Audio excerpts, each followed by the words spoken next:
Is-sitwazzjoni mwera li jinsab fiha l-ħabs ta' Kordin, inkluż it-trattament xejn dinjutus li bieħed ikunu trattati ċertu priġunieri, fosthom priġunieri nisa, nhar it-tlieta filgħodu ddomina l-awla tal-Maġistrat Aaron Buċejja, sal-punt li f'mument minnhom il-qorti ħasset li kellha tikteb lill-Ministru tal-Intern biex jinvestiga bis-serjetà l-ilmenti kontinwi tal-priġunieri fl-istess ħabs.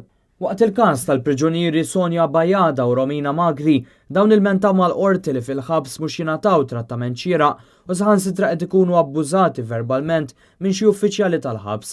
Il-mentaw ukoll li fil-ħabs mhux kulħadd qed jingħata l-istess trattament u li d-diskriminazzjoni li ssir fil-konfront tal-priġunieri saret l-ordni tal-ġurnata.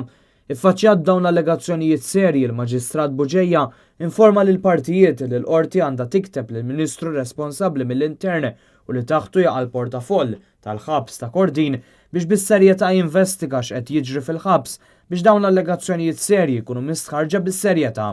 Sadattant l-awtoritajiet tal-ħabs għandhom xamma li se tintbagħat tmexxija ġdida u jidher li dawn huma rassenjati u qed iħallu kollox għarrieħu. Tantu hekk li hemm sitwazzjoni mill-ar fil-kċina tal-ħabs waqt li l-uffiċjali spiċċaw jilbsu uniformijiet qodma u li tilfu l-kulur biż-żraben tas-servizz li qed jixtruhom minn bujietom.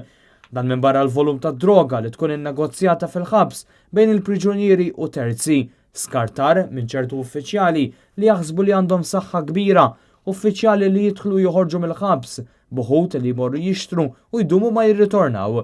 Uffiċjali li tkellem ma' il-mument svela kif saħansitra wieħed mill-priġunieri għandu kamra barra mid-division li fija jrabbilha safar, kamra maqfula b'katnazz illi dan il-priġunier biss għandu aċċess għaliha.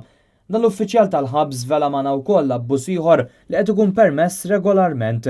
Hemm priġunier partikolari li tinfetaħlu ċ-ċella aktar kmieni minn ta' priġunieri oħra bl-iskuża li jitħalla jmur jaħsel il-ħwejjeġ tiegħu fil-kantin meta dan kollu mhux suppost isir. Hemm priġunieri oħra li wkoll jingħataw trattament preferenzjali meta jitħallew imorru jieħdu t-tew il-kafè f'uffiċċju ta' wieħed mill-uffiċjali u joqogħdu hemm jitkellmu. Hemm saħansitra priġunieri li bla skorta ta' xejn joħorġu mid-division tagħhom u jidħlu fl-administration block waħedhom. Dan l-aħħar kien hemm każ ieħor li dwaru tkellmu diversi priġunieri u uffiċjali, persuna partikolari fid-dinja tad-drama li nqabdet titraffika droga u spiċċat il-ħabs.